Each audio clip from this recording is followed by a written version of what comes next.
The Superbike Show on Motorsport Radio. I'm Ryan Vickers. Hi, I'm Ben Curry. Hi, I'm Jonathan Ray from the Kawasaki Racing Team, and you're listening to Motorsport Radio. We've got Bradley joining us now. So, Bradley, how are we?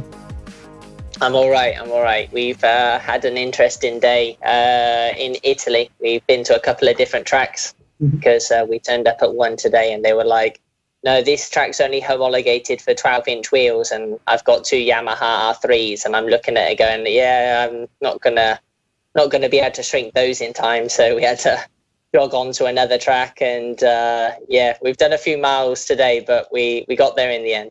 It was all good fun, and all memories you can remember as well. You know not to go back there. So, what sort of tracks do you take? Would you take a little R3 to? At the moment, it's just kart tracks. That's kind of where we're doing most of our training at the moment. Obviously, within the school, we're basically going around Italy at the moment trying to see what would work best. What we see works best between obviously riding a track like Misano or Mugello, Barcelona, Jerez, something like that. But also, being able to test that and trying, be able to coach the guys, et cetera, because, there's definitely a situation here where we have very good talent on kart tracks, but then you take those guys on those 300s, you put them around a big track, like I said, with high speed, lots of meters, they don't really know where to go, and it's a completely different ball game, and they kind of miss that transition. So at the moment, we're doing the homework with our little project, mine and Claudia Cortis project, where we're kind of going around the tracks in Italy at the moment, figuring out what's going to be best for the school. And once we kind of figure out the locations, then we'll hit go on the dates. So it's been, interesting watching all this unravel over social media and stuff, and we see little snippets of what it's about. But just briefly, just explain exactly what it is with this Project 109 that you're starting.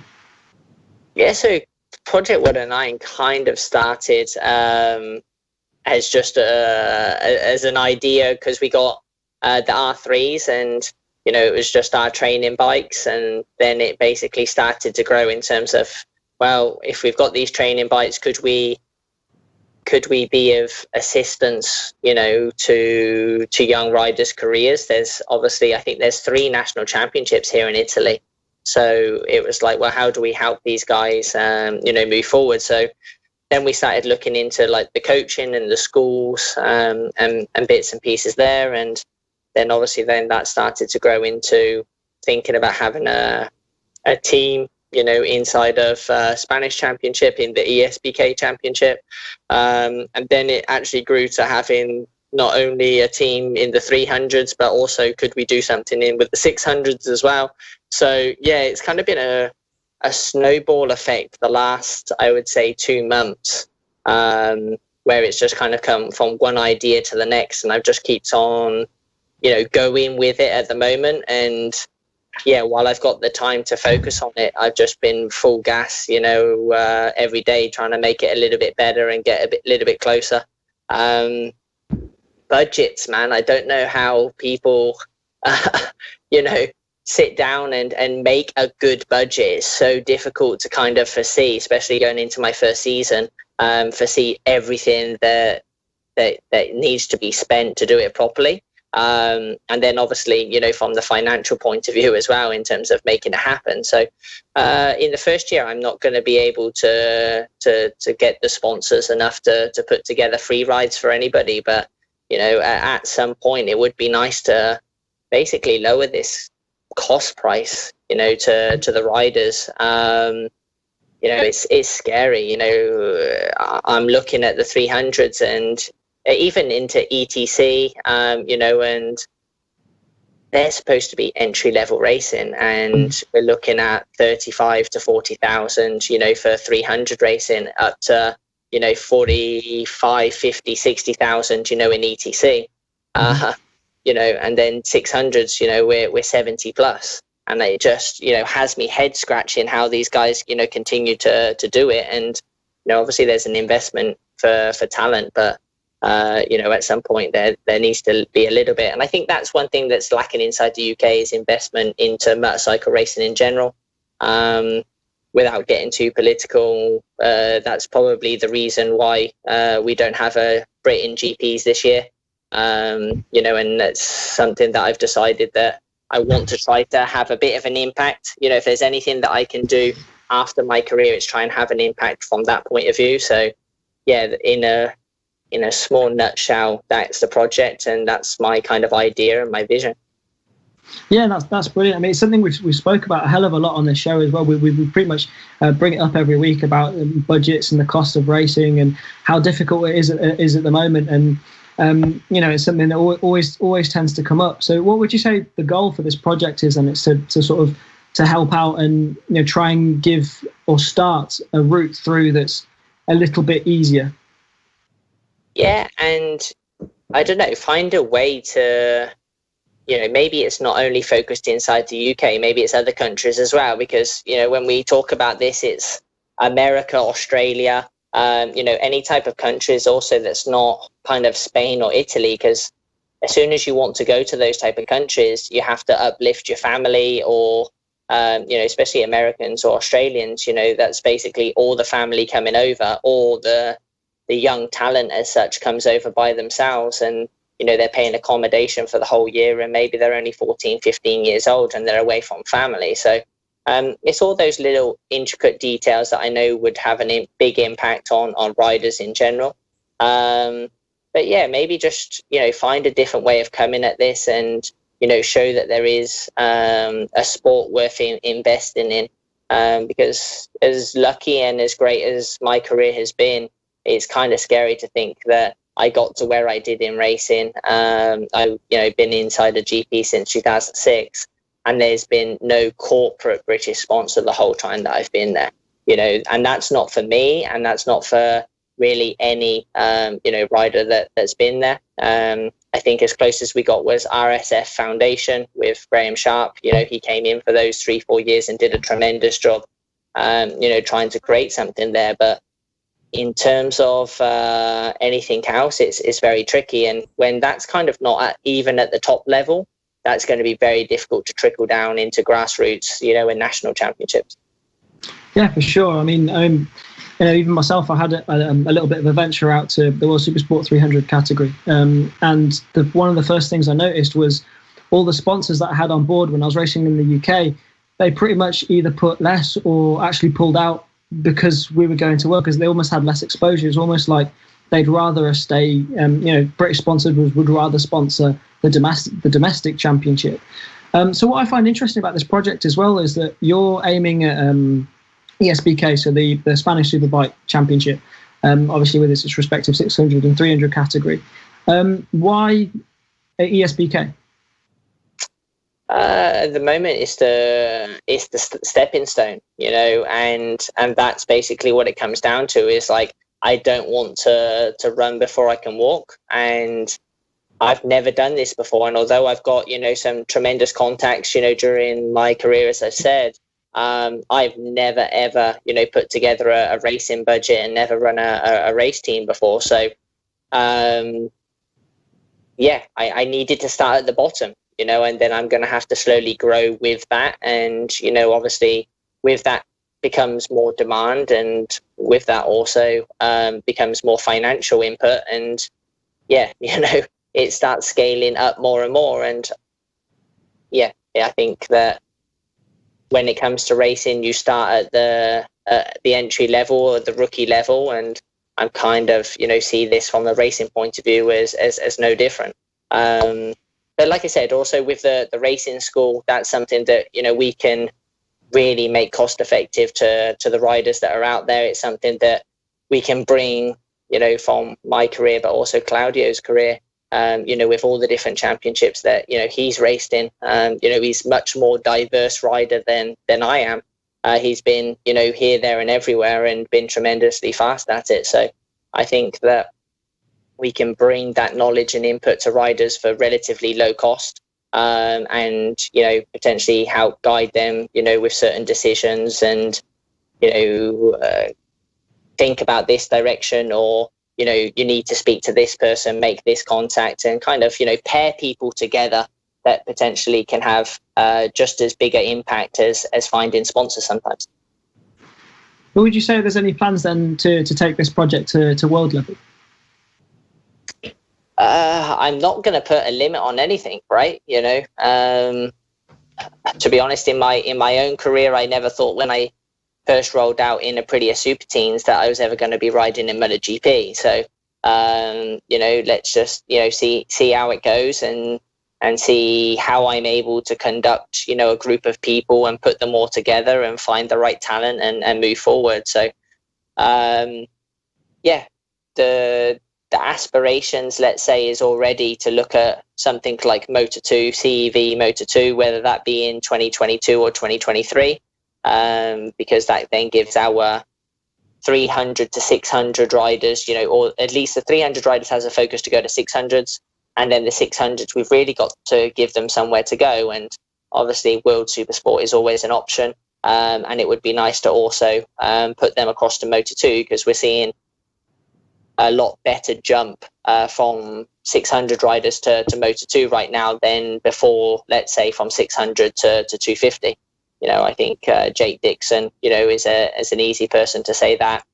Also Sam Lowes as well. Those guys were able to jump from the World Supersport or British Supersport. Jake obviously went via Superbike, but they were able to make that transition. So even the ESBK allows it to be diverse. We can take also maybe some, because I think the 300 class still gets a bad rap. Most people want to go prototype motorcycles and they only want to go prototype motorcycles. The thing that scares me is that when they get to maybe 15, 16 years old and they've paid their 200,000, or whatever it is to ride a year in Moto3 in national championship, and they don't make it, then they're just dropped from the sky, and then they have to kind of restart their career on stock 600, and then maybe they can start getting themselves back. Let's say someone like Max Cook is in that situation at the moment where he's top 10 inside of CEV this year, and is now on Superstock 600 and trying to rebuild a career over in England. And I don't know. I think maybe that the 300, 600 route could be a little bit more diverse and is less of a drop. I think that maybe your range of opportunity is a bit wider, and you could potentially jump into World Superbike or even a competitive national championship that, maybe you're not being paid to ride motorcycles, but there's a little bit more national interest and a bit more budget around. Yeah, no, absolutely. And it seems interesting that there's that different way to sort of take on it, like you say, and that different route that there is now, or that riders perhaps should be taking now. Would you say sort of in the time where you were coming through, and a few of the riders were coming through at the times, and when we've seen a lot of examples of riders that came through sort of the 125 GPs and then up into MotoGP, like yourself, Scott Redding. Would you say it was sort of easier to do then? Because obviously that's what a lot of these riders are trying to do now. Would you say there's any difference between then and now? Massively so. I think, just the amount of budget and the amount of interest that was around, that was, an important thing. I got super lucky, and I'm not afraid to say that I came through literally at a golden time where Dorna was looking for a talented British rider to put in 125s for the BBC, then to take the coverage of 125s and 250s. They had to have a reason. Chaz was doing, I think, okay at that point in 250s. But yeah, they were able to sell it, from me coming in, and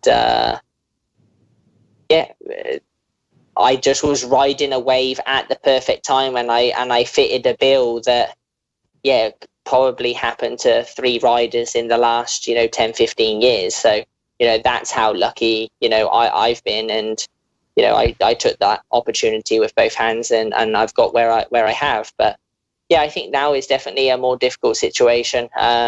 Me and Cloud are actually speaking about it the other day, where finding those budgets or those type of things is a little bit more complicated. So because we know how peaky the mountain is, and how difficult it is to be that one person, out of however many thousands, we're trying to be a little bit smarter, where it's not that we're not aiming for the very top, but we're just coming from a voice of experience of, maybe come at it this way because it gives you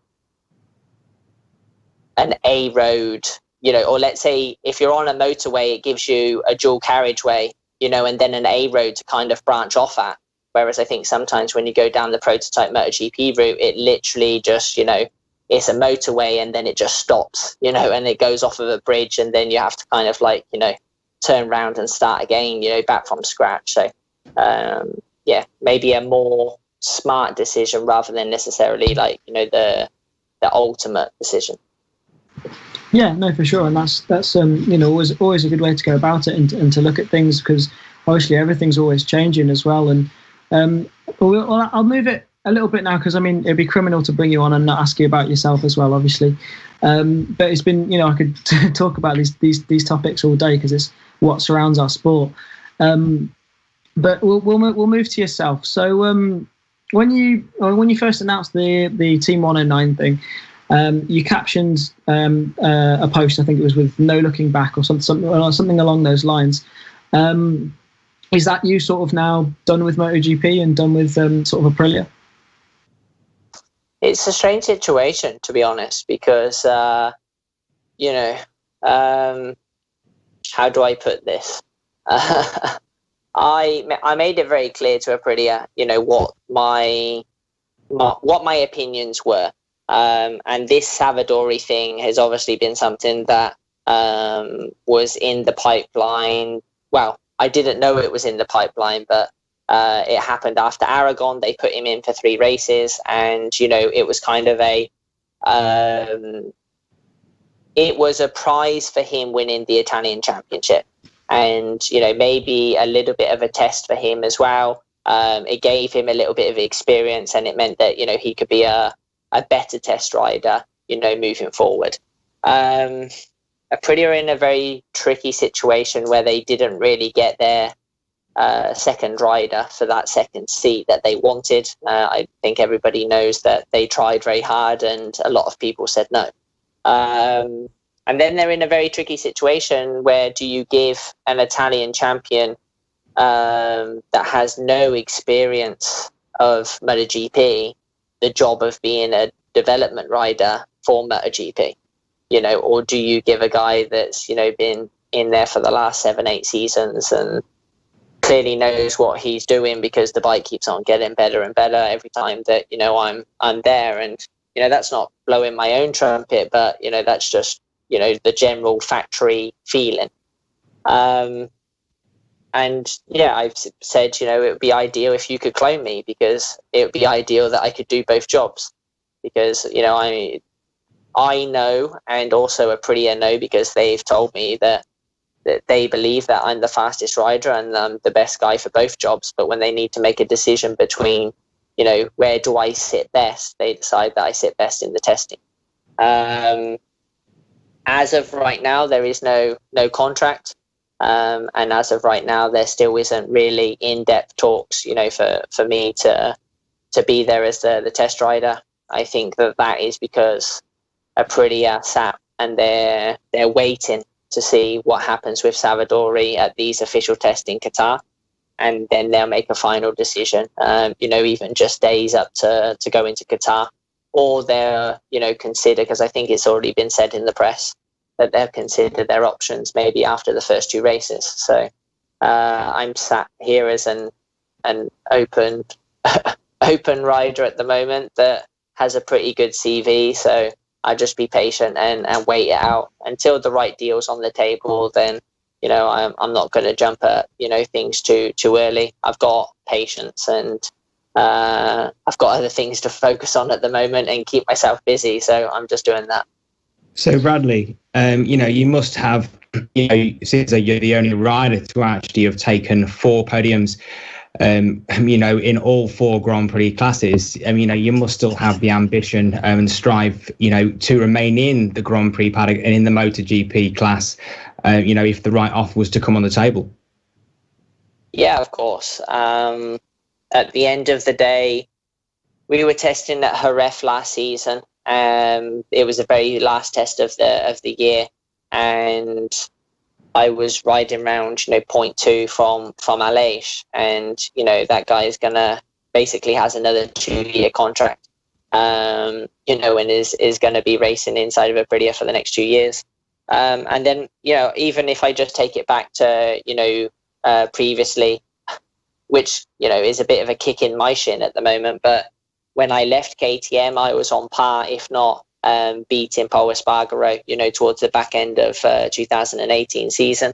And then this year he's going to ride, for factory Repsol Honda. So, of course, I have every ambition to be out there racing, and I believe I have the goods to do so.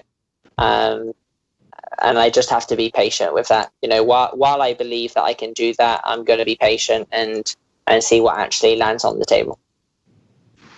Would you consider anything outside of MotoGP? So obviously the first things you go to is something like World Superbike. I think World Superbike is one of those ones that, for 2021, there's certainly there's no seats available, or, there's all of the bikes that you would choose to be on, have all been taken. Right now, I think I have most to offer inside of MotoGP. But, depends what happens this year. Maybe I have the opportunity to maybe practice or test a little bit more on a superbike and on Pirellis, and kind of see how I enjoy it, or if I feel that I can be competitive, and then make that decision from there. I'll only be 31 at the end of this year. So although I am coming to kind of those twilight years in terms of, motorcycle careers, I still believe that there's a little bit more in me to squeeze out. So my priority is always MotoGP. It's what I know. It's what I grew up doing, from 15 years old. So yeah, my heart is always there. But now at this age, I no longer limit myself to just being here or just being there. I believe I can turn my hand to anything. As people, constantly remind me, you go well on a superbike. You won Suzuka 8 hours. And I'm like, yeah, but, my love is for prototype motorcycles. And right now that's where I am. Would you ever consider, because it's something we've seen a little bit as well of MotoGP riders bobbing down to Moto2. Is that something that would ever cross your mind? I did Silverstone, and I definitely threw myself in at the deep end, because I think I hadn't touched a 600 since my last race in 2012. So it'd been 8 years or something since I'd ridden a 600, and 8 years since I'd ridden on Dunlops, etc. And I threw myself in at the deep end. Those Triumph engines are definitely different to anything that I've ridden before. They've got some grunt in the mid-range, and that took a bit of getting used to. And Silverstone's not exactly a track that you just plod round and kind of figure it out. Those fast-flowing corners can get you in trouble. So, and I threw myself in, I think 3/4 of the way through a season and at world-class level. So, I don't think that is necessarily something that I'd be looking at. But I'd already considered, jumping on a 600 at this point. Even during this year, and doing some laps with my riders. So yeah, who knows? It might still happen. Yeah, for sure. It will be really interesting to see what which direction you're going to go, and what's going to happen with your career, and also what's going to happen with the Project 109. It's definitely something that we're going to be following very closely. So thanks a lot for coming on. And just before we let you go, I'll just make sure that Jay and Chris don't have any questions they want to ask you. I've got my quick fire questions ready for Brad. Hi Brad, thank you for coming on the show. Yeah, sorry mate, I've taken up literally half hour of your talking, so that's all right. I've got one of your old racing buddies to talk to, and I met Mr. Danny Webb, who you would have come through Super Teens with. And also we were teammates in MotoGP Academy, and we basically were roommates all season, so he knows me quite well. I remember watching you and him battling at Lydden Hill when I came to watch, because I was going to do Super Teens the next season. It was the last race, and I think it must have been your last race in Super Teens. And God knows how Danny ever got on that orange Aprilia, because I don't think he could touch the floor. Yeah. I think that was, I think You were on a GP 125 as well at the same race. That was 2004. I crashed twice on that Sunday. I threw the Super Teen away, I think, opening lap, and I high-sided on the GP bike as well. So both times I was leading, so that was a good thing. Right, a few quick-fire questions. It's come right towards the end of your career now. Would you take a MotoGP race win or a World Superbike title? MotoGP race win. Okay. Why the number 38? You've always been it through your career. Basically, it was a combination between my MotoGP Academy number, because everyone that had ever been in the Academy, they took their numbers forward. So I think Pedrosa was 26, Casey was 27, etc., etc. I was 32, but I couldn't take it to GPs because it was Fabrizio Lai, so I mixed it with my dad's motocross number, which was 88. Perfectly logical. Away from racing, what is on top of your bucket list? What is on top of? I think Erzberg, is one of those ones that is on a bucket list, and some sort of mountain accomplishment. One of those kind of like climbing Everest. Yeah, I'm not going to say Everest because there's plenty out there that is still pretty high, and I have a fascination with like the outdoors and stuff like that. So yeah, something like that. Sweet. Do you have a road bike license? And if so, what road bike do you have? I have a road bike license, but I don't have a road bike. I may be a scooter rider owner in the next couple of months, just so I can pot around the south of France. But yeah, I've tried to stay away from it because I know I'd lose my license within 2 days. Sweet. I'm probably going to know the answer to this. I ask it to everyone. Would you ever consider riding at the Isle of Man or the Northwest 200? Actually, no. And for the main reason is I don't have that skill set. And because unless you've actually ridden around the Isle of Man or any sort of road races, you can't believe that every corner is blind. So all of the reference points and all of the things that I've ever looked at, and the reason or how I ride isn't the way that you ride, road races. And yeah, I know that I don't have that skill set, and I'm not going to figure it out in 2-3 years. So I leave that to the professionals. Can you remember your first ever Tarmac race win? And can you remember who was in those races? I'm guessing it was Danny Webb who would have been in those races. My first ever Tarmac race win must have been Lydden Hill. If you would have been there, I was there watching. You saw me on the GP1 tour. I won the last race of the day, so I went home on a positive. So I crashed in the first two and won the last one. So that was my first. There you go. That's my claim to fame. I saw Bradley Smith win his first ever Tarmac race. Also, do you have a road car? And have you ever had a nice road car? Should I say? No, I am those boring people that has a VW, like a V5 transporter. Okay. It suits all my needs. I recently got one converted with a camper, so I've got like the pop-up roof and the bed, and I can pull the seats out and put my bikes in. And that is a man with a van, and I'm away most of the time in it and playing with motorcycles. And the final one, you're actually a good person to ask this because you've actually done a season of it. The electric bike, what do you think the future of racing in that way is like? I don't see it being the future, honestly. No?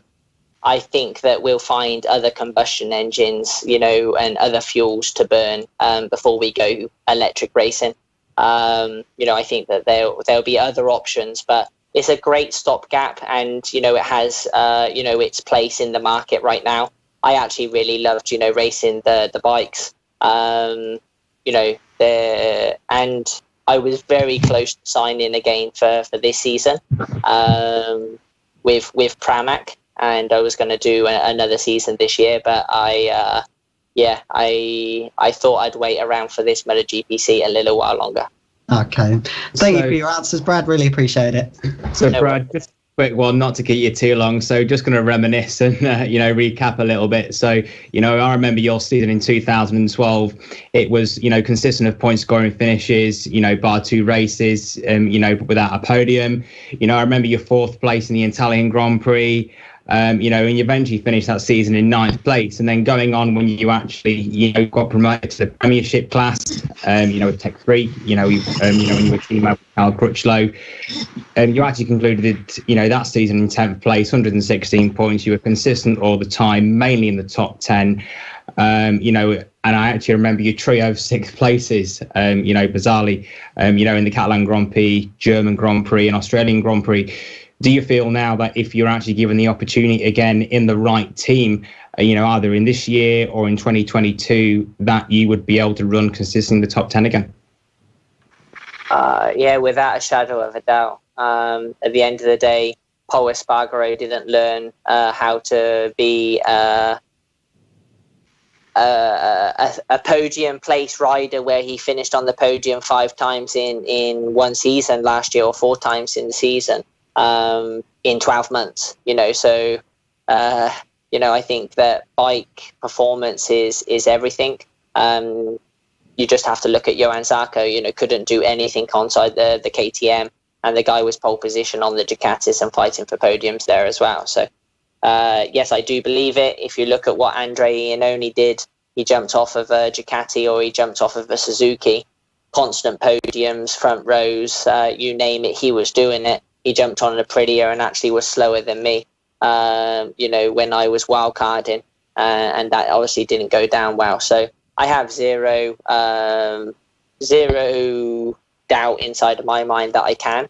Aleix Espargaro is a very difficult teammate to go up against, and also he's been riding that bike for 5 years. So he always outshines anyone that's ridden it. But I believe that you could stick anyone onside that Aprilia for this season, and no one would beat Aleix. He's just able to ride that bike in a way and found a way to ride around the problems that it has.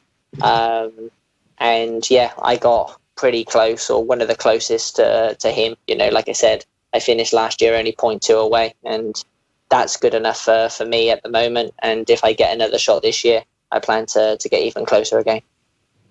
Well, that's great, Brad. You sound full of confidence, full of ambition, keenness to, to get a ride, within the MotoGP paddock again. So I wish you all the best of luck. Cheers, mate.